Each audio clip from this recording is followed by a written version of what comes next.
દિવાળી હે ગાઈસ 12 મહિને દિવાળી આવે છે અને જે કોટવાવ ને પટેલ છે એ આપણા વેરાઈ માતાની જે આજે पूजा करे से અને જે सामग्री लागे से दोस्तों आप देख सकते हो कैसे ये लोग घोड़ा लगा रहे हैं और चंडी वगैरह और बकरा भी कटिंग करने का है गाइस जो वेराई माता को चढ़ाने का है। तो आप देख सकते हो किस तरह हमारे आदिवासी समाज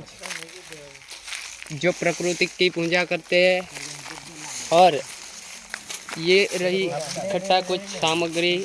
और इसमें दारू भी चाहिए होता है गाइस जो इधर हमारे बाप दादा पहले से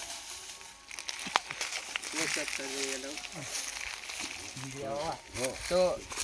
आप देख सकते हो गाइस आदिवासी किसकी पूजा करते हैं और कैसे करते हैं वो आप देख सकते हो इस वीडियो में। इसलिए दोस्तों